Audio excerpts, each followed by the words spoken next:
Good morning বন্ধুরা। তো তোমরা কেমন আছো? আশা করি তোমরা সকলেই ভালো আছো। তো আমিও ভালো আছি। তো আজকে হচ্ছে শনিবার, মানে নিরামিষ। তো যাই হোক, শনিবার দিন করেই আমি কিন্তু সবসময় ঘরের ঝুল ঝাড়া, নোংরা ফেলা, নোংরা বলো না, এগুলো করি। তো তোমরা কী করো আমি জানি না, তো তোমরা কী করে সেটা কমেন্ট বক্সে কিন্তু লিখো। তো বন্ধুরা, এখন সকালবেলা হয়ে গেছে। তো সকালবেলা ঘুম থেকে উঠে আমি বাসন মেজেছি, তারপরে পুরো ঘরের ঝুল ঝেড়ে খাটের তলা টলা সব ঝাড়ু বোঝ করে সব কমপ্লিট, বাসন মাজা হয়ে গেছে। এখন সকালবেলা আজকে আমার হাজব্যান্ড কি জানি ছোলা ভাটুরা নাকি বানাবে। যাই হোক, ও সাংঘাতিক এক্সপেরিমেন্ট খাবার বানাতে পারে, ওটা আমার পক্ষে সম্ভব না। এখন আমি যাব ছাদে, চা করব, চা করে যাব ছাদে। ছাদে গিয়ে হচ্ছে ধোবো, আমাদের দুটো বিছনা আছে ভেজানো, সেই বিছনা দুটো ধোবো। আর সকালবেলা উঠেই না, যতই চুল বাড়ি যাই করি, এইরকম একটা উবোঝুটি না বাঁধলে না আমার ভালো লাগে না, মানে গরম লাগতে থাকে। তো যাই হোক বন্ধুরা, চলো এখন আমি বানাবো চা। এখন হচ্ছে মেশিনের জলটা উঠিয়ে নিলে তারপরে বানাবো হচ্ছে চা। চা বানিয়ে চা খেয়ে যাবো ছাদে। ছাদে গিয়ে কাপড় জামা মেলবো। তো চলো আবার একটু পরে ফিরে আসছি। দেখো বন্ধুরা, সদ্য ঘর মুছেছি, রান্নাঘর একদম পরিপাটি করে দিয়েছি। হ্যাঁ, আর লাইট জ্বালিনি। এই যে বেসিন টেসিন সব পরিষ্কার। এখন আমার হাজব্যান্ড কি ছোলা ভাটুরে নাকি বানাবে। ওই যে প্রেশার কুকারে ছোলা সিটি দিয়েছে, এই যে আবার ময়দা, এই যে আটা ময়দা মিশিয়ে মেখে রেখেছে। তো যাই হোক, ও করতে থাকুক। তো এই যে ঘরবাড়ি সব পরিপাটি, এখন পুরো ঘরবাড়ি পরিপাটি। এই যে ওপর টোপর একদম পরিষ্কার সুন্দর। যদিও আমার ঝুল জমতে আমি দিই না, ঝুল জমার সঙ্গে সঙ্গে পরিষ্কার করে ফেলি। তো এখন হচ্ছে মেশিনে জল, তোমরা হয়তো শব্দ পাচ্ছ। ঘর এখনও শুকায়নি। তা আমি এখন চাটা করব তারপরে। তো চলো। তো বন্ধুরা, এখন চলে এসছি আমি রান্নাঘরে। তো এখানে আছে আদা এখানটা আছে। আমি না আদার যে পাশের যে জায়গাগুলো থাকে ওগুলো না আমি কেটে ধুয়ে রেখে দিই, তাহলে চা করার সময় দিলে খুব ভালো হয়। এই যে এখন আমি আর আমার হাজব্যান্ডের জন্য বানিয়ে নেবো লাল চা। কারণ চাটা বানাই, তারপর আবার চায়ের টেবিলে তোমাদের সঙ্গে দেখা হবে। তো চা বসিয়ে দিয়েছি। আসলে বলো তো কি, সংসারে কি আর এক দুটো কাজ থাকে, অনেক কাজ থাকে। তো শনিবার করে তো আমি ঘর টর পরিষ্কার করি, আর হচ্ছে সারা সপ্তাহ করি না যে তা না। ওই লাল চার মধ্যে অল্প 1 চিমটি করে মিষ্টি দিই। চিনি খাওয়া ছেড়েই দিয়েছিলাম, আবার একটু কি শখ লেগেছে এখন দিই। তো চলো চা করে নিই, তারপরে দেখা হচ্ছে তোমাদের সাথে। সকালবেলা চা এখন আমরা রাত 10টার সময় খাচ্ছি। যাই আমি উপর থেকে জামা কাপড় বিছনাপাটি ধুয়ে আসি। তো বন্ধুরা, চা খেয়েই চলে আসলাম ছাদে। এখন এই যেখানে আমি কালকে বিছনা ভিজিয়ে রেখে গেছিলাম, তো এখন আমি ধোবো। গরম জল দিয়ে ধুলে 1 ঘন্টা পর ধুয়ে ফেলা যায়, কিন্তু আমি আর গরম জল ঠল দিয়ে আর সহজে ভিজাই না। এই যে মাথার ওয়ারটা খালি গরম জল দিয়ে সিদ্ধ করে ফুটিয়েছিলাম, যাতে তেল ছিটা ভাবটা চলে যায়। তো করি ছাদের এখন কাজ। তো তোমরা সঙ্গে থাকো। ছাদে আমার একটা কল আছে, এই কলটার মধ্যে জামা কাপড় কাচতে খুব সুবিধা হয়, তাহলে ছাদে কেচে ছাদে মেলে দেওয়া যায়, যার জন্য এই কলটা রাখা হয়েছে। তো এখন আমি এগুলো কাচবো। বিছনাপাটি তো আর দাঁড়িয়ে দাঁড়িয়ে কাচা যায় না, তার জন্য আমাকে এখানে বসেই কাচতে হবে। বসে কাচতে একটু আমার কষ্ট হয়, আর কষ্ট হলে কী হবে, মাসে একবার করে তো বিছনা ধুই। আর এখন আমাদের বেশিরভাগই সব সিঙ্গেল বিছনা। তো যাই হোক বন্ধুরা, এই মেয়েদের জীবনটাই হচ্ছে এরকম, যে সংসারটাকে সামলানো, সংসারটায় সবাই কী করে ভালো থাকবে এটাই সব মেয়েরা দেখার চেষ্টা করে। তার জন্য নিজেদের সুখটাকে কিন্তু অনেক সময় বিসর্জন দিয়ে সংসারের জন্য আমরা লেগে পড়ি। তো কথাটা কীরকম ভালো না? একদম অপ্রিয় সত্যি কথা। অবশ্য সব মেয়েরা হয়তো করে না, আমি ঠিক বলতে পারবো না। যাই হোক, আমি তো করি। যতক্ষণ আছি, যতক্ষণ আমার এই শরীরটা চলবে, ততক্ষণ তো আমি এই কাজগুলো করব। আর আমার নিজে হাতে কাজ করে না একটা আলাদাই শান্তি আছে, যার জন্য আমি বেশিরভাগ কাজ আমি নিজে হাতে করি। তবে কিন্তু বলো তো বন্ধুরা, একটা নির্দিষ্ট টাইমে আমি ঘুম থেকে উঠি, তারপরে আমি শুরু করি কাজ। একদম আড্ডা মারি না, একদম অন্য সময় নষ্ট করি না। আর কি বলো তো, এই যে 3টে-4টের পরে যখন আমার দুপুরের খাওয়া হয়ে বাসন মাজা হয়ে যায়, তারপরে কিন্তু আমি একেবারেই বিশ্রাম নিই। একদম অন্য কাজ করি না, খুব সুন্দর করে বিশ্রাম নিই। এবার রাতে 9টার দিকে গিয়ে ভাতটা করি। এই হচ্ছে আমার কাজ। ছাদে আসলাম, জামা কাপড় কাচা হয়ে গেছে, মেলে দিয়েছি। এখন ভাবলাম ছাদের এই উপরটা ঝড় জলে একটু নোংরা হয়ে গেছে, এটা একটু ঝাড়ু দিয়ে দিচ্ছে। চলো তোমাদেরকে দেখাই কীরকম করে ঝাড়ু দিলাম। পুরো পরিষ্কার করলাম। এখানে বাগডাসা হয়ে গেছে, এটা স্নানের আগে করব।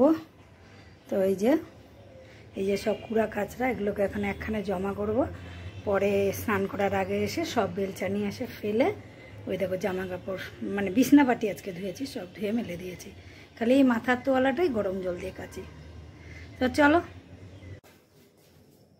ভাবলাম সিঁড়ি দিয়ে যখন নামছি তো সিঁড়িটাও একবারে ঝাড়ু দিতে দিলাম। এই যে কোনা কাঞ্চিগুলো আমি সঙ্গে সঙ্গে কিন্তু ছেড়ে দিই।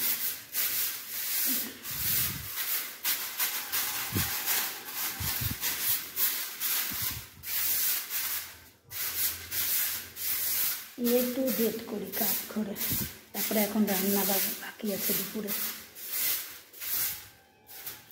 ঝাড়ুটা দিয়ে নিই। আজকে তৈরি করেছে ছোলে ভাটোরা। এখন প্রায় 12টা বাজে। এই 12টায় এখন আমরা সকালবেলায় যে ছোলে ভাটোরা খাবো। এই যে ছোলে ভাটোরার এই যে ঘুগনি রেডি হয়ে গেছে। এই যে এখানে এখন আমাদের এই এটাকে কি বলে জানি, যাই হোক এই কী সব ভাটুরা নাকি ফাটুরা, যাই হোক এগুলা হচ্ছে। আর এইদিকে আমাদের আজকে যেহেতু শনিবার ওই জন্য নিরামিষ ডাল হচ্ছে। আর হচ্ছে এদিকে তো পুরো বাজার এসে গেছে, বর্ষাকাল মানে ওই যে ওইদিকে লতি তাকিয়ে আছে, লতি এনেছে। এই যে বর্ষাকাল মানে তো কচু ঘেঁচু ঢেঁড়স এসব। তো এইদিকে হচ্ছে এই যে ছানা, এই যে ছানাটাকে বড়া করব বলে মেখে টেখে রেডি করে রেখেছি। তো চলো এখন আমরা খাই ছোলে ভাটোরা। তো বন্ধুরা খাওয়া দাওয়া কমপ্লিট হয়ে গেছে 3টের সময়। খাওয়া দাওয়া কমপ্লিট হয়ে যাওয়ার পর আবার বাসনগুলোকে মাজলাম, মেজে তারপরে গেলাম আবার ছাদে আমার বিছনাপাটিগুলো আছে। তারপরে ওই যে বাগডাসা হেগে গেছে, সে হাগাটা পরিষ্কার করতে হবে। তো সে হাগাটাও ফেলবো, কিছু নোংরা পাতি আছে সেটাও পরিষ্কার করব। তা ভাবলাম কালকে আর আমার ছাদে কাজ নেই, যা করবো আজকেই করে ফেলবো। তো খাওয়া দাওয়া হয়ে যাওয়ার পর ছাদে গেছিলাম, গিয়ে জামা কাপড় উঠিয়ে ছেলের হাতে নিচে পাঠিয়ে দিলাম। তারপরে আমি বাগডাসার হাগা ঠাগা পরিষ্কার করলাম, একটু নোংরা টোংরা পরিষ্কার করলাম। তারপরে পরিষ্কার করে তারপরে আবার ছাদেই বসে বসে স্নান করলাম, গামছা নিয়ে গেছিলাম। তো স্নান করলাম, স্নান করে তারপরে এই যে নিচে আসলাম। তো এসে দেখি যে আমার বর মাল গুছাচ্ছে। তো আমার বর গেল এখন হচ্ছে মার্কেটে, আর আমার ছেলেও পরে চলে গেছে। তো আমি বললাম এই সুযোগে তোমাদের সঙ্গে তো অনেকক্ষণ ভিডিও করে অনেক কিছুই শেয়ার করা হয়নি, কারণ প্রচণ্ড কাজের তালে না ভিডিও মানে এই যে ক্যামেরাটা স্ট্যান্ডে রাখো কি কোথায় রাখো হয় না, আমার হয় না। আর অনেকের তো আছে বলো তো কি সারাদিন বড়রা আদা জল খেয়ে মনে করো বউদের সঙ্গে ভিডিও করে যাচ্ছে, মানে জানে যেটা একটা রোজগারের জায়গা, এখানে বউকে সাপোর্ট করলে বা বউ বরকে সাপোর্ট করলে রোজগারটা ভালো আসবে, সেটা বুঝে কিন্তু তারা ভিডিওগুলো করে। কিন্তু আমাদের বাড়িতে তো রোজগারের আমার বরের কোনো মানে হুঁশ নেই, যে আমার বউ কি করলো না করলো। তো যাই হোক আমি যা করি সেটাই মনে করো আমার শখের থেকে করি। তো যাই হোক তোমরা একটু সাপোর্ট করো, একটু আমাদের ভালো ভালো ভিডিওগুলো দেখো। তো আমরা তো ওই লেভেলের নোংরামি করে ভিডিও করতে পারছি না, কারণ বলো তো কি ওই লেভেলের নোংরামি করে ভিডিও করার পর না বাইরে মানুষকে মুখ দেখাতে গেলে না লজ্জায় মরে যাব। তাই জন্য কোনোদিনও হয়তো ওই লেভেলের আজে বাজে ভিডিও বানিয়ে মানে ভিউ কামাতে পারবো না। অনেক হাজবেন্ড দেখি তাদের বউদের মানে গলা ধরে এসে বসে বলছে যে আচ্ছা আমরা যদি একটু আজে বাজে ভিডিও বানিয়ে ভিউ কামিয়ে পয়সা রোজগার করি তোমাদের সেটা প্রবলেম কি? হ্যাঁ সত্যি আমাদের একদম কোনো প্রবলেম নেই, যা খুশি তাই করে ভিউ কামিয়ে টাকা রোজগার করো, আমি তো কখনোই কিছু বলবো না, করতে থাকো বাবা। নিজেদের সম্মান নিজের কাছে, কেউ যদি কারোর সম্মান নিজেরা রাখতে না চায় তাহলে সেটা তো আমরা বললেও তারা করবে না। যাই হোক করুক।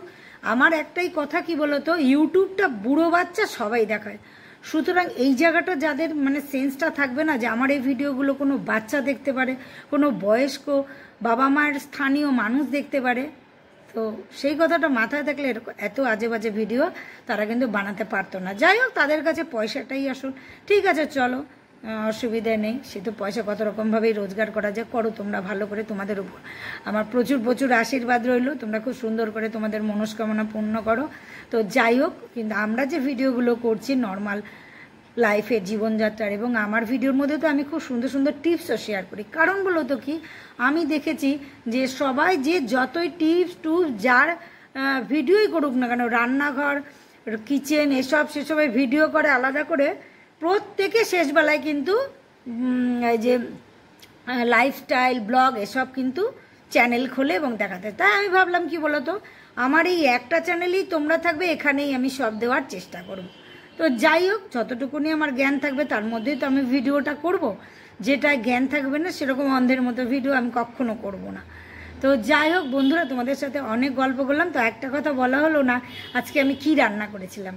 তো আজকে কাঁচা মুগের ডাল, সব রকম সবজি দিয়ে, শুকনো লঙ্কা, তেজপাতা আর পাঁচফোড়ন দিয়ে একটা খুব সুন্দর ডাল করেছিলাম। এই ডালটা আমার দারুণ লাগে। আর করেছিলাম ছানার বড়া, আলু দিয়ে ঝোল করেছিলাম এইটাই। আর ওই যে কি ছোলে ভাটোরা টাটোরা কি করেছিল আমার বড়, ওগুলোই দুপুরেও ছিল, ওগুলোই খেলাম। তো যাই হোক, ওই বড় বড় ওই রকম লুচির মতো করেছিল না, ভিতরে বোধহয় আবার কি পুরঠুরও একটু দিয়েছিল পনির টনির দিয়ে। তো যাই হোক, আমার বর যথেষ্ট মানে মাথার ঘাম পায়ে ফেলেই জিনিসপত্র করে, কিন্তু ভীষণ স্লো, এটাই হচ্ছে কথা। তো যাই হোক বন্ধুরা, তোমাদের সাথে অনেক গল্প করলাম। তো তোমরা আমার ভিডিওটা দেখো, আমাকে একটু সাপোর্ট করো, আর আমার চ্যানেলটা সাবস্ক্রাইব করে আমার সঙ্গে থাকো, আর মাঝে মধ্যে একটু কমেন্ট করো, তাহলে অবশ্যই ভালো লাগবে আমার, যে তোমরা আমার ভিডিওটা দেখে কমেন্ট করছো। তো চলো, এখনকার মধ্যে আমি একটু বিশ্রাম করি, আবার পরে দেখা হবে। তো বন্ধুরা, খাওয়া দাওয়া আমাদের সকলের কমপ্লিট। তো আমার ছেলের মতো চলে গেছে উপরে, আমার হাজব্যান্ড শুয়ে পড়েছে। এখন আমি চলে এসেছি, স্নান করলাম খুব সুন্দর। গরমকালে আমি অনেকবার স্নান করি, আমার স্নান করার কোনো ঠিক নেই। তো এখন স্নান করে আসলাম, কিন্তু স্নান করে এখন নিয়ে আসলাম হচ্ছে এই যে দুধ মুড়ি। এখন এই দুধ মুড়িটা খাবো। দুধ মুড়ি খেতে আমার খুব ভালো লাগে, যেদিন করে দুধটা, বিশেষ করে দুধের শটটা তো আমার সবচেয়ে প্রিয়। তো যাই হোক বন্ধুরা, এখন আমি সুন্দর করে খাই। তোমরা সকলে খুব খুব ভালো থাকো, সুখে থাকো, শান্তিতে থাকো, আর থাকতে হবে হাসি খুশি। তাহলে আজকের মতো রাখি, টাটা। তো আগামীকাল দেখা হবে আর একটা নতুন ভিডিওর সঙ্গে।